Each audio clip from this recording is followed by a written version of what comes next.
I am for moral rebranding. We are for moral rebranding. Nigerians are for moral rebranding. The whole world is for moral rebranding. On NYSC Radio, 88.3 FM Abuja. Good morning, everyone. Good morning. You're tuned into NYSC Radio 88.3 FM. I'm your host, Vivian Claire. My name is Dickson. Uwem, of course, joining Claire live in the studio this morning. Of course, today we are looking at something very beautiful live here on the show. This very beautiful and amazing Friday morning on moral rebranding. Thank you so much, Dickson. We are exploring the role of parents in shaping the life of Nigerian youth from a religious perspective. Joining us live is no other than the one and only Mr. MaterDei, who is going to share insights on this topic. All right, of course, it is 44 minutes past 11 o'clock in the morning, and we are ready to take your calls. Of course, number to call is 0915-555-5898. I'll take the number again. 0915-555-5898. Share your thoughts, and of course, and let the conversation get going. And one important question I have for Mr. MaterDei today is, how can parents model religious standards or religious beliefs and values for their children in a diverse society like Nigeria? Mr. MaterDei. Yeah, before I take that, I need to say something. Go ahead, sir. Yes, wow, thanks. Clear. And Dickson, Uwem, am I right? Yes, sure. Good. Uwem. As parents, they have an incredible opportunity to shape the next generation of Nigerians. So you should actually get a very big jot and, of course, get your pen, because Mr. MaterDei will give you back-to-back of those guidelines. And I know, of course, after the show, you have one or two things to learn. But Mr. MaterDei, let me take this just very quickly this morning. So what role do parents actually play in introducing children to religious teachings and, of course, practice in Nigeria? Yeah, Dickson, is a very straightforward question and just a straight answer. But before we can go into that, I want to, last week we talked, we were able to introduce what is moral rebranding. We read the first paragraph, and then today we are going to, because since it has to do with parents, like I told you that their parents are now the bigger version of the MaterDei NYSC fan club. Yeah, they're number one. Yeah, they're number one now. So we have to start with them. And I think Dickson has to give us his position. Okay. Yes, Dickson, last year. What number I said football in moral branding. Let's take that one first before we go to your question. So pick a number from 1 to... We'll have from number 1 to 23. Yes. Football. Just give us 5. a number. 5. Oh, okay. 5 says... Oh, Grace, somebody took 5 last week. Okay. You can double it. Okay, pick another number. Okay. 7. 7. Okay, that's right. 7 says courage. The lesson my team learns from me is that I am fearless in face of opposition. I am brave. I have mental and moral strength to venture. That really sounds like me. Persevere and withstand danger and difficulty. I also examine firmness of mind and will stand in the face of danger and extreme difficulty, because I am tenacious. I have stubborn persistence that accepts no for an answer. Together with other members of the team, strength and victory are assured. That's it. Thank you. So I had to take 7 because Dickson at 7. Wow, that's beautiful. And Dickson means leader. Yeah. Dickson is a courageous person. Of course, yes. So I think he has the right number. Yes. With a hell lot of value. Mr. MaterDei, please, after the show, you share that number with me. I think I need to be rehearsing that we will. as my national anthem. Yes, we will. Yes. And then I think, can you give us one on behalf of the parents? Let's give them one. Oh, 10. Okay, 10. Yeah. That's good. 10. Let's see what 10 says. 10 says, oh, that's great. Patience. Yes. Children will try your patience. Yes, they will. And he said, patience. I am the strength of my team. With me, the entire team is ready to go the extra mile to achieve success. When victory becomes elusive, my instruction comes into play. I am the resolve and the elasticity of all team players. That was very profound. Yes. Thank you so much, sir. And then let's get back to your question. Absolutely. Yes. You see, parents, like what just read, as if they would know, that's like the win 10 always takes care of their response. But let me just re-emphasize on that. It says, parents introduce children to faith as Proverbs 22:6, chapter 22, verse 6. Parents at a point lost it. That I know that when we were growing up, my mom has to, as early as 4:30, wake everybody up for prayers. 4:30, we must wake to the sitting room. Where Catholics, we have to go to Mass by 5:30 to 6. Then that morning prayer must be said. You pray the rosary. We do the morning devotion, and it leaves a very standing order for that day. By 8, everybody should be in bed. Okay. And there's something my uncle came and told us one time. We were laughing. He said, immediately after the night prayer, nobody should say anything again. You've spoken to God. So you should go to bed with that prayer. So I don't think those. So what we're trying to do here now, through this MaterDei NYSC Moral Rebranding Fan Club, is to reenact those virtues. That's why this verse is very important. It's high time we begin to call our children to order. It's high time we begin to play that role as parents. Yes. Some parents seem to have given up. I say you cannot give up on your child. At all. No. It's not done. So Yes. It's 1 year anniversary. Have you? Yes. If his parents are giving up on him, will he be here? No. Will he be leading? No. So leadership is a continuous process. Training is a continuous process. Counseling for our children, it should be a continuous process. That is the first priority of parents. In today's world, where sometimes children will have like tech assignments, they have drum lessons, or some new skills that have come up, how can they balance their family traditions with the cultural norms of the modern society? Very beautiful question. Yeah, parents can balance tradition with values like compassion. As Galatians 3:28, verse 28, which is in the Bible, and then you go to Quran, you have the verse chapter 2.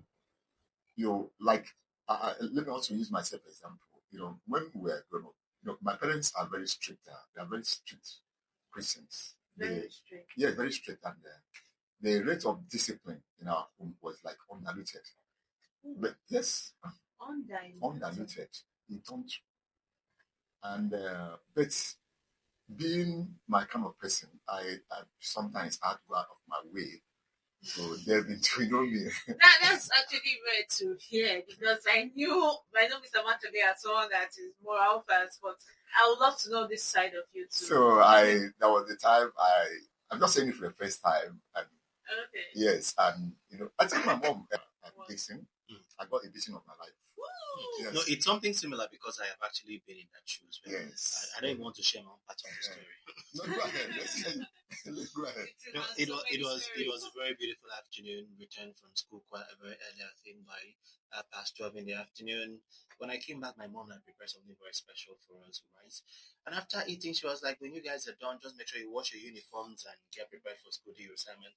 So my mom went out, and behold, boom, boom, boom, the drums of the masquerade. Of course, you know how interesting it was. When it comes, there's this fun spirit that you want to be among, and you see your classmates all there. They are all there. You feel unnecessarily restricted. I didn't want to go. I told myself, "See, today I'm not going." So I went inside and I sat on the chair. But as I opened my eye, I was in the field already, following the masquerade. And the funny thing is, you'll be like, "I'll be back in the next 10 minutes." Yeah. 10 minutes shift to 1 hour, 1 hour shift to 2 hours. You're going in different villages. The phone, the pursuit.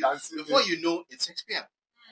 And my mom had returned, I think, by 2. And I left the house by past 1. Yes. So when I came back, this very beautiful African parent mentality. Yes. When you're coming back, they won't tell you they'll beat you. But my mom, once you know there's battle, that's when you see her do this.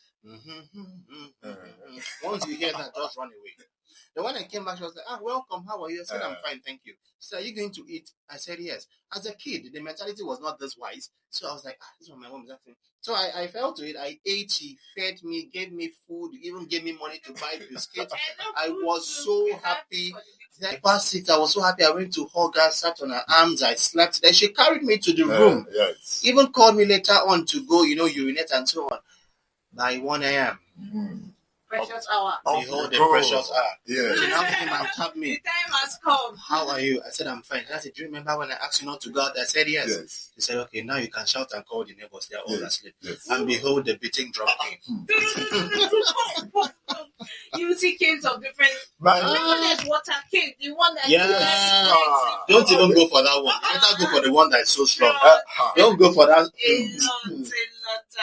This value still exists till today. Yes. Oh, yes. Actually, in a way, we need it. I want to We need ask this question, okay, out of the box question. Do you think that parents should still beat their children today? Because a lot of people are saying beating is not good, beating is good. From the religious and also like the personal perspective, are you in support of beating a child when the child goes wrong, or do you prefer other forms of punishment? The life of your children Dickson, what's your thought? is you can't separate it. To But me, you have to be very mild. Yes. to me, you don't need to abuse it, but you can do Yes. without Yes. You can do without. Yes. it. You don't have to abuse it. For me, I don't think that you should be a child, but everybody is up to their own opinion. So what do you? I believe What do I you think do? there are What do other What do you do? punishments. Like, okay, if a child spills water, instead of beating them for being careless, why not you give them a mop to clean the face? No. No, if a child follows masquerade, if I ask a child not to follow, what happens? You're not asking to You follow the have master. to- no, you lock the doors. How long will you keep locking the doors? How long will you keep beating the child? No, that's not. No, no. It's That's when you're right. giving that child the It's room to be simple. like, after all, my mom won't beat me, so I'll No. do it. No, Yes, children that gotten used to beating and they're like, if you like There are beat some me there are from some now parents who have to said That's who when are you going don't even the abuse way it. you are going. Mm. And if you see where their children are now, Like, you just Do you think, know that the Just take my child Americans for one day. raise morally upright love it. children without beating no, them? it's wrong. In my Okay, school, you don't be deceived In by the UK, such. did they beat you? No, in UK, we have a This case. is They belt Nigeria. you. Yes. They beat you. They belt, not belting. What's belt? That is, Belt. yeah, they use belt. In the UK, Yes, today, yes, Yes. that's what they say. And say they that. know what they will do. When No, you when you commit, go there, if you commit an offense, Yes. the disciplinary master Mm. will tell you and they will give it a time and venue. Will converge in the basketball hall. Everybody will be there to watch how you are going to be caned. I mean, better. Well, I know that and believe that you can actually raise a child without beating a child. But let's move No, on. Vivian, doesn't you work. can't raise that out. Let's You can't move raise them out. You on. can't raise them out. Everyone is entitled to their opinion, but I would love to hear from the audience. Remember, the number to call is 09155555898, or you can send us a message at 09155555898. Let's keep going. Before you go, maybe we can call a pastor. He's a renowned pastor. It has to be an independent pastor. You will not choose the pastor. I'm calling. He is a renowned pastor. Okay. What he does is that immediately it is 6 o'clock, he's with the king at the parlor door. 1 minute after 6, you knock. You must explain to him where you are coming from. Unless you are working, maybe your time, your schedule in office kept you away.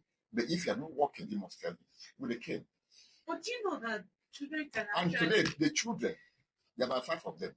They are doing wonderfully well. Do you know they can use that 6 to 8 to do something for themselves? Maybe church activities, maybe personal sports or something that they're interested in, skill training, tech. It could You can use what? 6 to 8, like their evenings to learn a skill, just something. If you are in a place, no problem. Do you know that I've met children who are sent at home, their parents believe they are sent, but in school they're getting pregnant, they're doing things, doing abortion. Their parents don't know It's that. an exceptional case. It's not exceptional. It is very exceptional case because that's discipline. Was Now, too much. Not.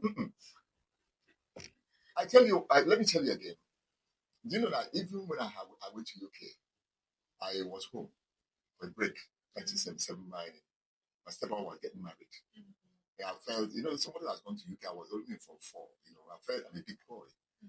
And then when I came back in the evening, 2 days to the wedding, we were preparing everything. So my mom had come and wake me up. I was sleeping. He gave me an axe to tell if I would. I said, so my sister was like, is it not this guy who just came back from UK? He said, Kuchi UK. Kuchi UK. Am I not the one who send you? Come on, go and tell the firewood. And don't tell you the high level. That's why I said the discipline was undiluted. So in the course of, I had to obey. Yes. So I lifted they ask to go, it's okay, I can drop it. Okay, Yes. just be obedient. Yes. Children who grow up in an upright home, they're told not to talk back to their parents, Yes. to say yes to everything. So how can a child who has been taught from age 1 to say yes to whatever the elder says now becomes critically conscious and able to criticize certain beliefs and customs? How can they develop critical thinking to question authorities in the future?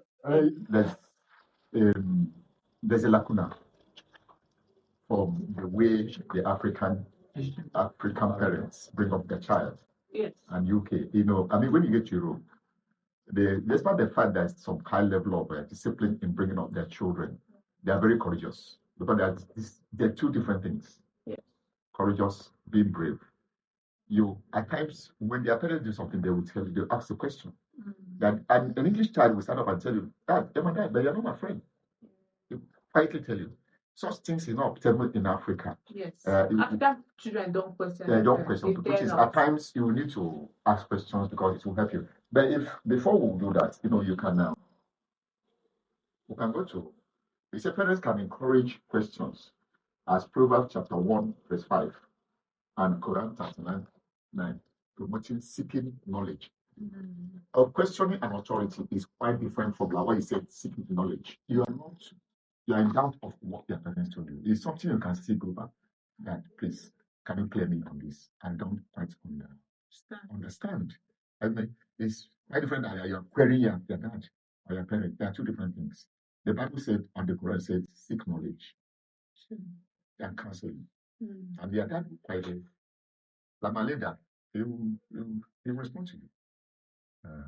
Okay, it's okay for people to worship whatever they want to worship or whatever you think they are worshiping. You should be more tolerant of other people's religion. There are some people, especially evangelists, that they won't let you rest. You must come to their religion. Yes. So how can parents encourage tolerance among religions? Yeah, I think there are two different things. Strictness, and then letting your children know the difference between the both. That's why it's good to have a versatile knowledge of the scriptures. Yeah. Both the Muslim and as I sit here, like I told you, I had to go out of my way to begin to learn other. Yes, I told you last time that I spent almost a year in the Central Mosque. Wow. To know the Quran. Wow. And not that I read it all, but there's some ones I felt that is very good for me to know. No. So that I would like we are saying, if you are telling me something about the Quran, I will tell you, say no. It's not there. It is not there. Okay, and then that's why parents should, and the church, not just parents this time around. I think churches, principal leaders should allow their congregation have what we call interfaith. Interfaith. Yes, yeah, so that you know about other faiths, other people in the absence, because we are created by one God. Yes, I heard that in the seminary, priests learn about different faiths, religions. They even read this Quran and other things. I'm not sure about it. There are some of them, I think, from what they send it to Egypt to go to that. Yes. To go and learn about the. Because yes, you know your faith better when you understand the difference between my faith and your faith. Yes, so that because we live in a multifaceted community. Yes. It's not just you. There are other people. So that's where you now respect other people's faith. Yes. And respect their feelings. It's very important. Yes. Yes. All right, let's move ahead. This question looks a bit similar to what we've been answering, so I think we will just throw a little light on it and look at that. So, Mr. MaterDei, I ask you very quickly, what is the role of parental involvement in Nigerian youth's participation in religious activities? Like what you said, it's almost been like similar to what we have said. But then we just have to based on it because of the quotations from the scripture. He said parental involvement supports faith growth. As Ephesians chapter 6, verse 4 and Quran 31:13-14 encourage parental guidance. You see, what this one is telling you is that if peradventure my faith, I'm a member of a deeper life, and as my children, they are in school. Some schools they have mixed. Some schools could be. I've gone to school that you see Christians, you see Muslims there. You should encourage that if there any activity going on, being organized by any of the religion, because the basic thing is there for you to get, because whatever they're going to teach you there, is what is going to help your child. Like I said before, we live in a society that is different, diverse cultures, religion, and even some end up getting married to a different faith. Yeah. Are you with me? So It's a very personal question. How can parents help their children in developing like a personal faith and spirituality?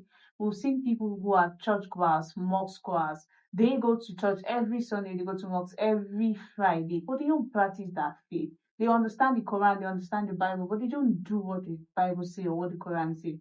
So my question to you is, like they said, Nigeria is one of the most, if not one of the top most religious country in the world, yet the most corrupt. So how can we encourage, or how can parents encourage children to have like a personal faith, a personal spiritual journey with God, rather than just doing the whole, religiousness of trying to be religious? You're just going to church, you're just going to mosque, but you're not actually practicing. How can they make their children practice? In this aspect, I know that it's not majorly the role of parents when it comes to this one, because the role of parents in this aspect is to impact morals and what we call etiquette. So you're saying that parents can take their children to the river but cannot force them to drink the water? No, but in that case, it is the responsibility of the spiritual leaders this time around to make sure that what they are teaching. I think I see that you were going to ask me. There's something I was just thinking either yesterday or this morning, that it's not only that man that is standing at the pulpit in the word of God. That person that is selling Gary, if you say you're a Christian and you are teaching out your faith, you want people to share your faith with you, rather. You should show in whatever you do. Absolutely. Are you with me? You are an importer. Probably you're a deeper life person. You go to church, you listen to the pastor, he tells you don't do this. If you are importing a good from China, import a quality and not a fake one. Show your faith in that. Show your faith. Tell the person that is coming to buy, I am a Christian, I am a Muslim. I will not sell you fake products. I will not sell you Gary that is expired. I will never, I'm sorry to say this on air. I was just coming this morning. I was just thinking of somebody I met sometime. He's a Christian. And I said, what is the business of somebody who calls himself a person who loves God will be selling alcohol to somebody? Okay, it came to my mind because I was coming to work. I saw somebody was drunk, controlling traffic. You see him that he's drunk. I was now wondering, somebody went ahead he would still go and buy, and somebody would continue to sell this thing to him. That reminds me of a Bible verse that says, "Let us not be hearers of the word alone, but also doers of the word." I think Dickson has more questions. Mr. MaterDei, but there's this adage I used to hear that says drink but don't be drunk. Yes, it is. So And then there's this funny thing that people say that even the wine that Jesus used to turn water to wine, that wine is alcohol. I think it's called vain wine. They did not get drunk. So that's it. All right, let's move ahead. Let me, before I get to that, we have wine that is non-alcoholic. Yeah, we do. Very to my mind. And the people will tell you that the one he used, like if you go to some cultures in Igbo, they will tell it is a palm wine. The way is alcohol, like alcohol. Vine wine. Vine wine. Alcohol. They are two different things.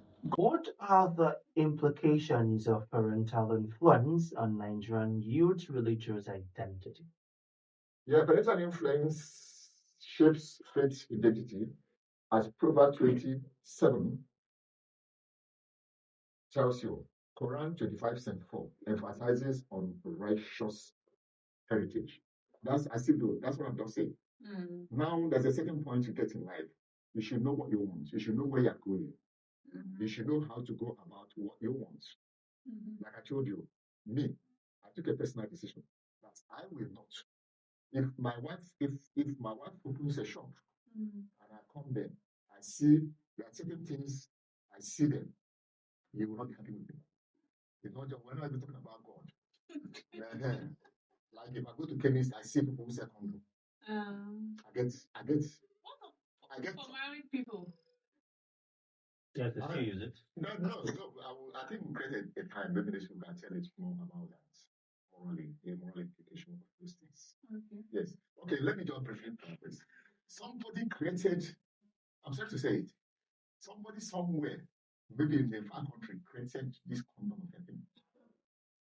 If you place how do you call it? They use in the lab. Microscope and view condom. There are over 1,000 holes that even a penny can go through it. It is not right. I am saying it here. I stand to be challenged by any medical doctor. Okay. It's improper and it's immoral. Okay. Yes, to recommend a condom for a married couples. That means you are encouraging infidelity. I stand to say it here. Okay. It depends, actually. That's why I say you can contest. You believe? I believe. Absolutely. Yeah. And selling cigarette and alcohol. You won't even be my friend. Oh So, man. that's all. Thank you. Yes. Okay, my next question is how can parents navigate conflicts between traditional and modern values in shaping their children's faith? Yeah, parents can find balance as Philippians 4. I am for moral rebranding. We are for moral rebranding. Nigerians are for moral rebranding. The whole world is for moral rebranding. On NYSC Radio 88.3 FM Abuja.